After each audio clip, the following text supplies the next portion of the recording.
Good afternoon, and welcome to the tea table. I am so happy you have joined me today.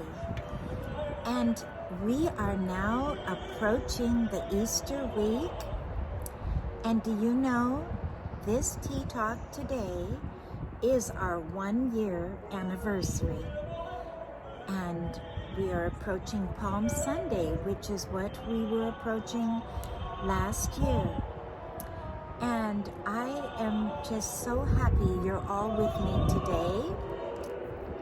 And we are listening to the wonderful St. Matthew's Passion by Johann Sebastian Bach.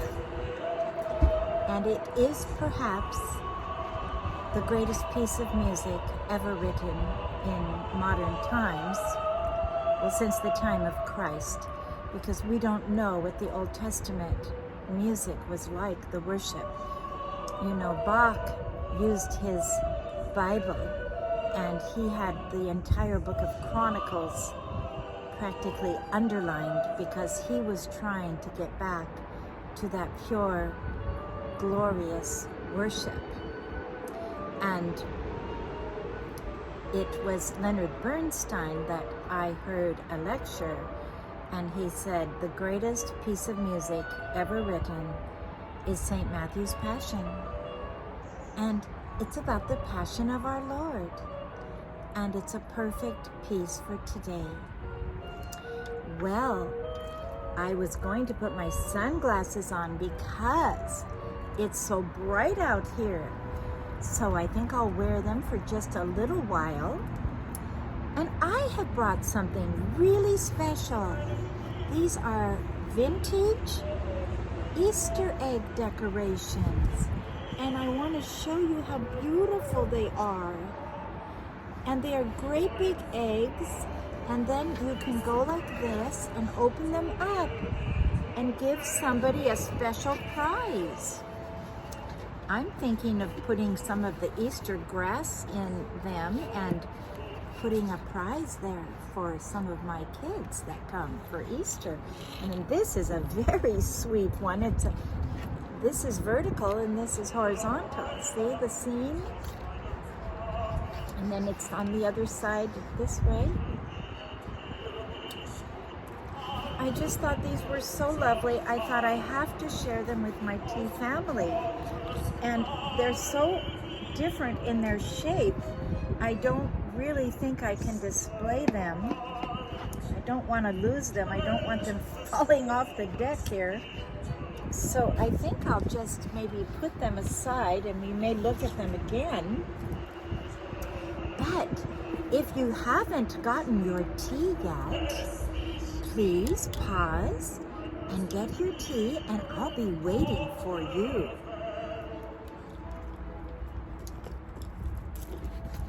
Well, I have a very special.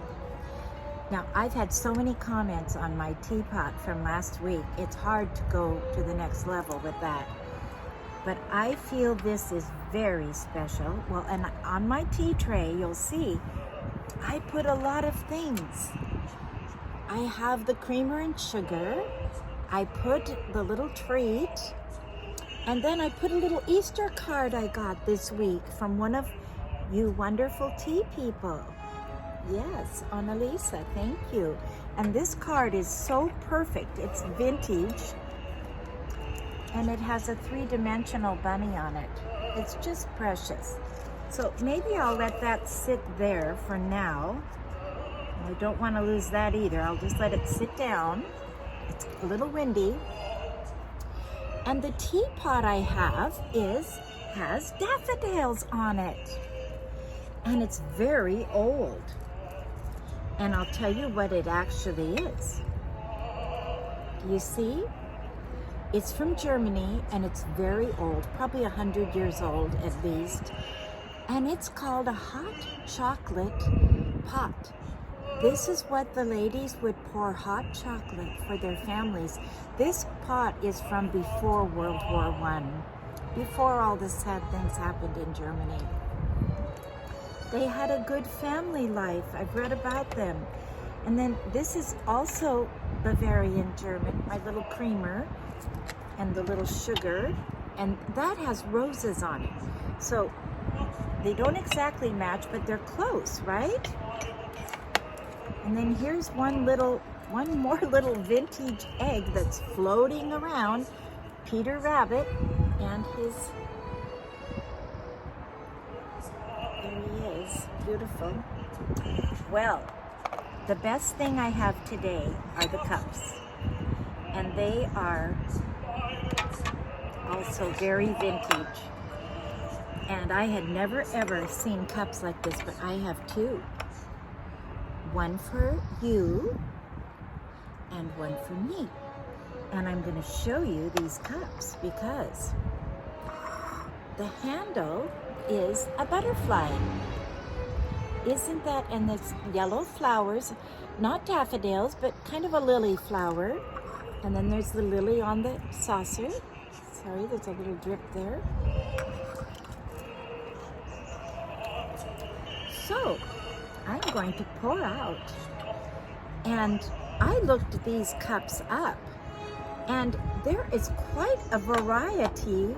There must have been a trend, I don't know when, to make cups with different handles, and some have butterflies, some have birds, some have flowers. But let's see if I can drink my tea and hang on to the butterfly.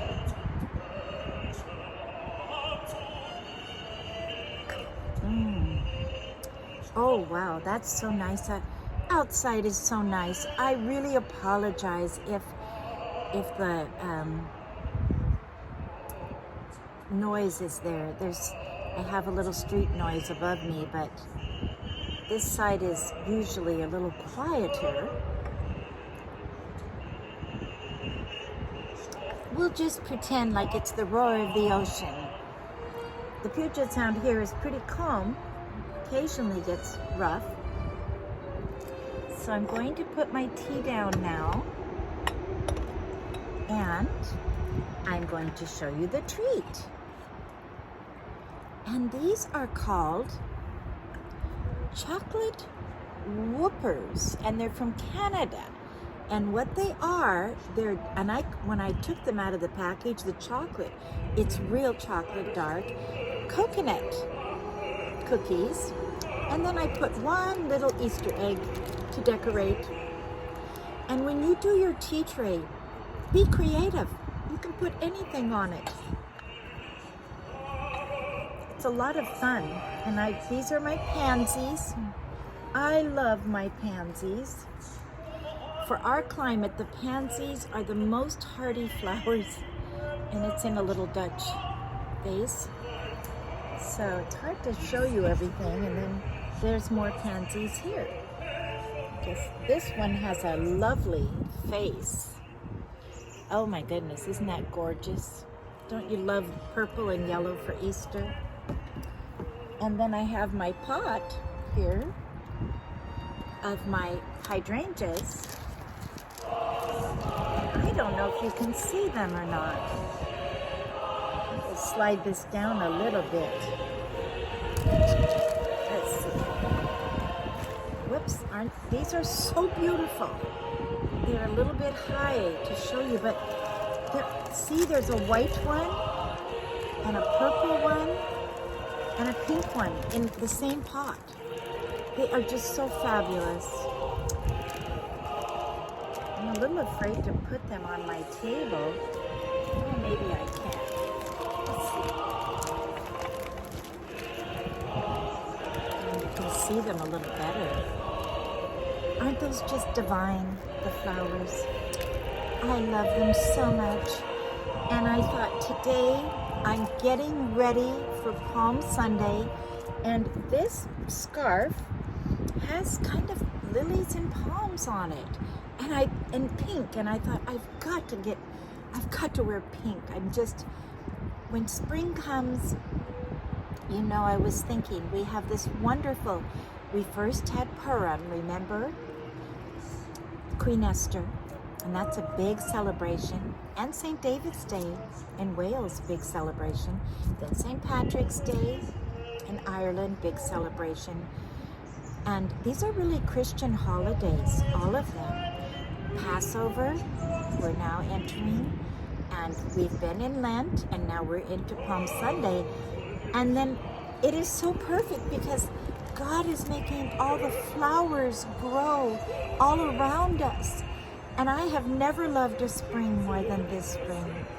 I think all of us are loving this spring because it's been, people are going out now and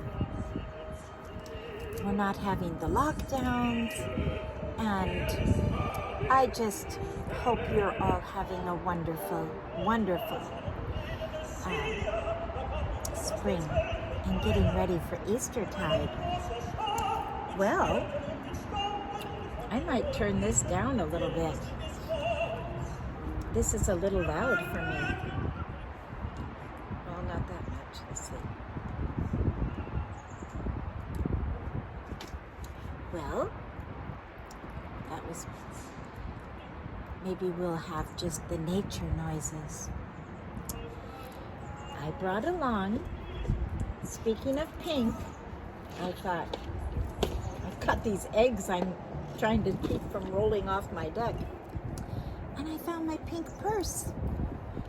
This is a nice little fun spring pink purse for Easter.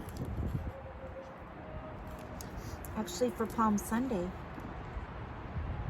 And I love, it's pink pattern, the little black pattern. It just perfect size, not too big, not too small. And I just think that getting another color, you know, we love the autumn tones. That's in the autumn, and I love to wear the autumn tones. In the winter, I love the velvets and the furs. But when spring comes, I want the color of the flowers, the pinks and the purples and the lavenders and all of creamy white. And I think we like to dress like our climate. And I really think that is true because around the world, when you go to Africa and they have those beautiful birds, those beautiful fish and animals and bright, bold flower colors, they dress like that. That's where they get their creative ideas for their bright, bold colors. And then you go to Scotland and you go through the heather and you see all the, it looks like a tweed suit.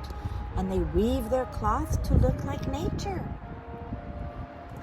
And, you know, we perhaps are that way too.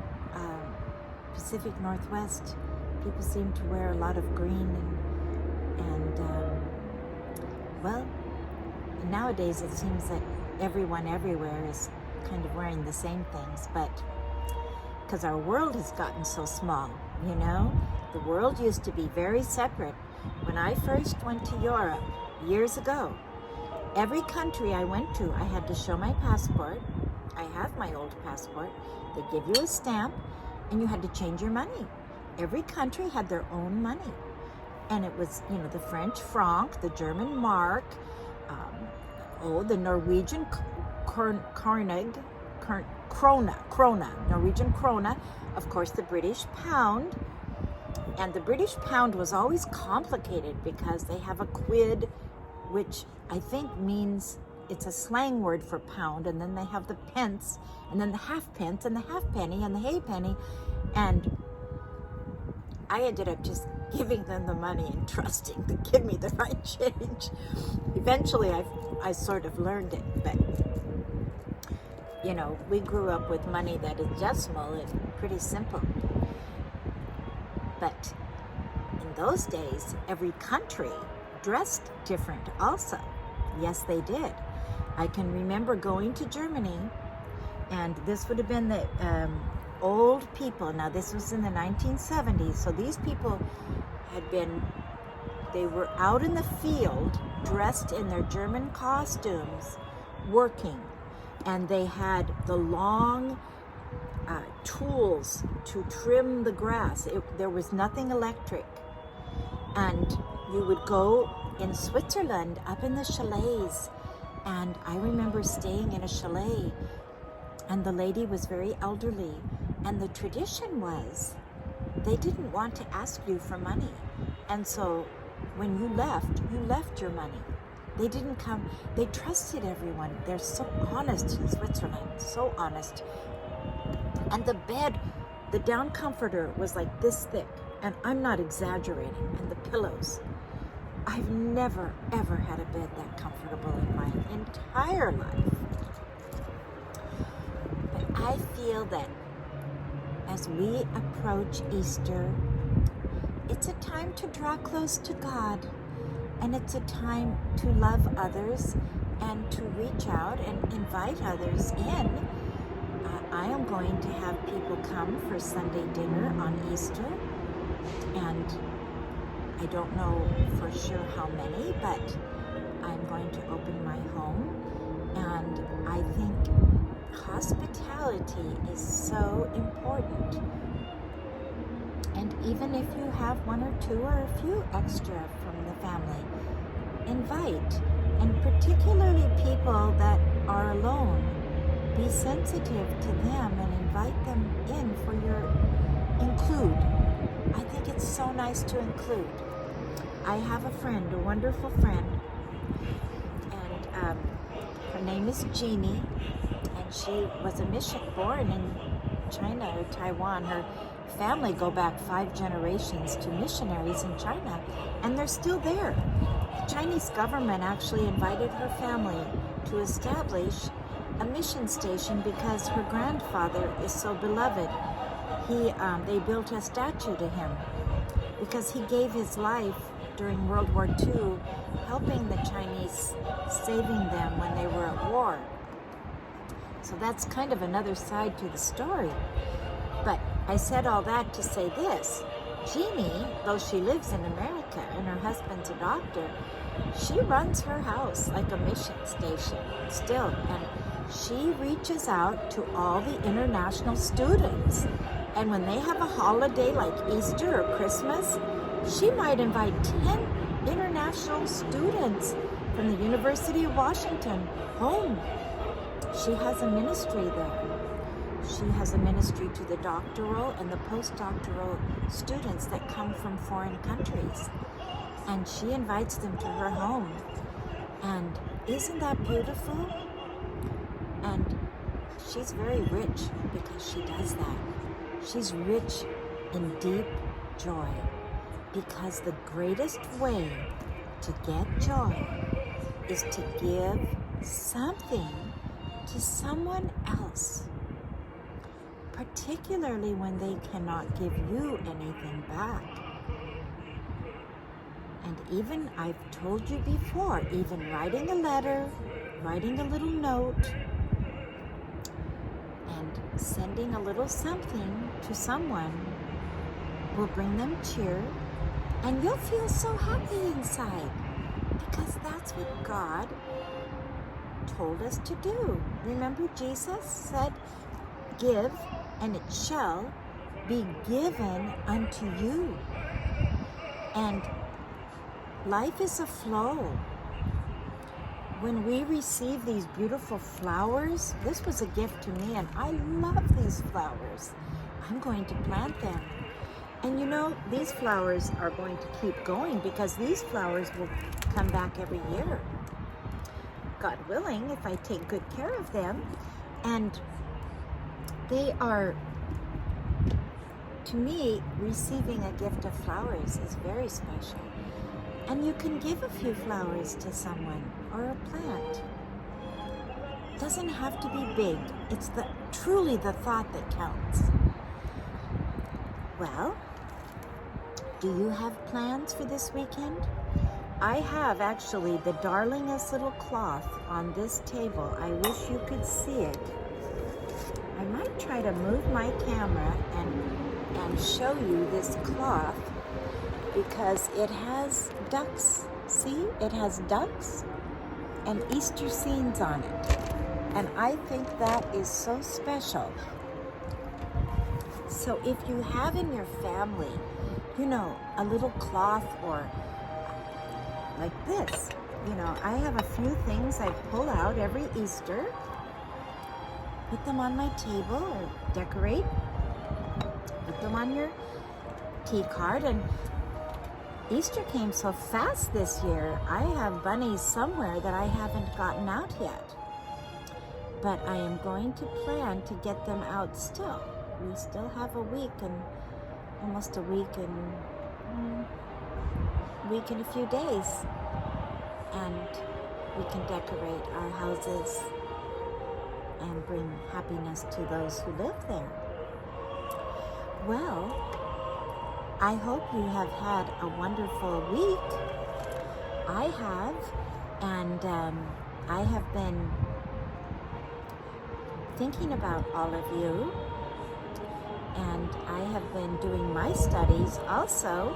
I'm studying, right now I'm studying Reformation history, and you know, all of the Easter liturgy that we have when you go to church, and all of the traditions that come, they are all born out of people who really wanted to design history and give history to the next generation. They are for the purpose of passing down to the children and the young people.